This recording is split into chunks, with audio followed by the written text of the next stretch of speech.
Move the chains. What's up, YouTube? This is the EndZone. Subscribe, hit that bell for notifications. So let's go ahead and get this started. We'll begin with the teams in the XFL that are in trouble. New York, Tampa Bay, and LA might be in trouble with relocation. If not this year, then maybe next year. As you know, the XFL is coming back next year. All sports were suspended. Earlier in the season, when asked about relocation, Oliver Luck responded and basically said that after the full season, which didn't get to happen, we will evaluate the locations and see if something needs to happen, basically.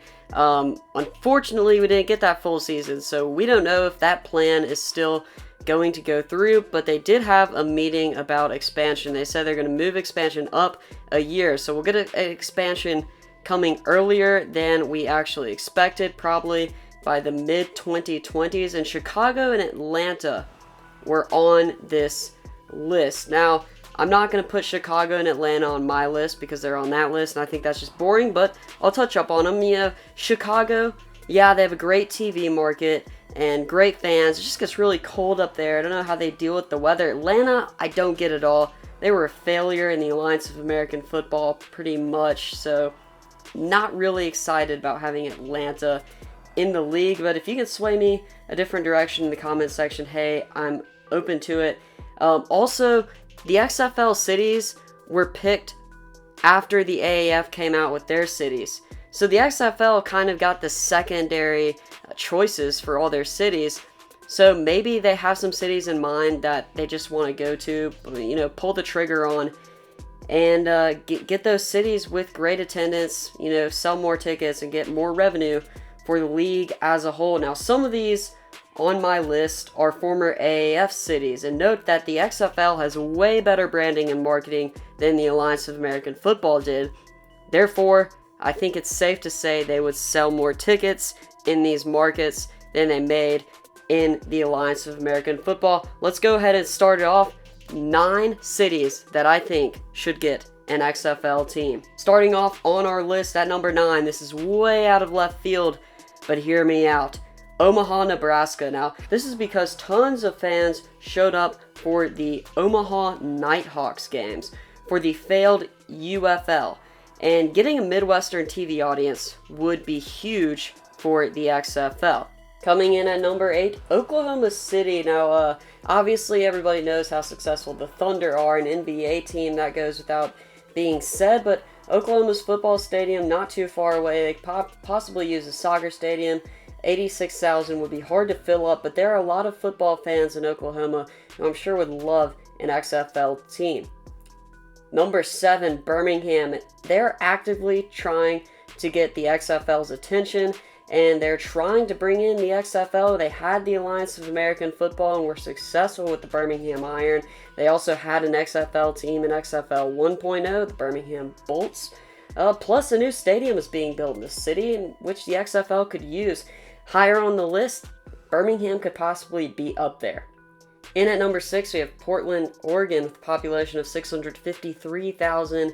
An MLS stadium that can hold 25,200. Just perfect numbers for the XFL.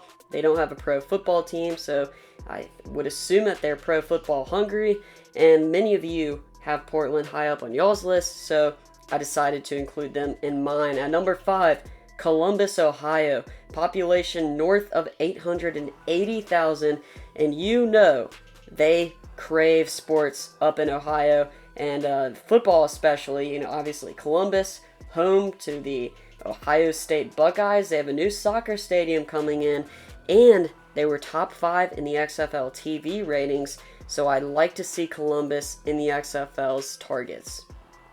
Number 4, Orlando. The Apollos had strong attendance in the Alliance of American Football. Also, there's no pro team there, unlike Tampa. So if they really want a Florida team and just want to sell more tickets, would it be smarter to move from Tampa to Orlando? Number 3, San Diego. Obviously, they hate the NFL because they had a franchise taken away from them, and they had decent sales with the Alliance of American Football's San Diego fleet, although the AAF did lie about how many tickets they sold.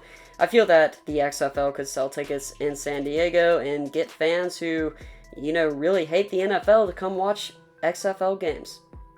Number 2, might be fans who hate the NFL even more, the Oakland Raiders fans. Now, Oakland to me is perfect city, and they're above San Diego just because I feel like their fans are crazy and loyal, and I just feel like they would be a perfect fit for the XFL. They've got that XFL mentality, and they really want football right now. So I feel like Oakland would be a huge get for the XFL. You know, kind of get that St. Louis mentality where they just want to stick it to the NFL because they don't have a franchise anymore.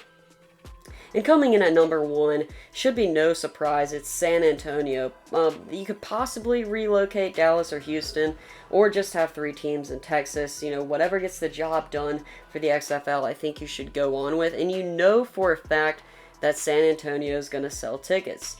There's no other team like San Antonio on this list, or no other city like San Antonio on this list. San Antonio is the only one that guarantees you get over 25,000 fans in a game every game, because they did it with the Alliance of American Football. They are a lot like St. Louis.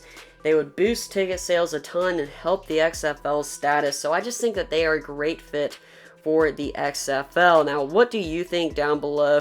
Thanks for watching. Put your top 10 cities on the list, or top 9, or top 5, whatever you feel is best. Where should the XFL move next?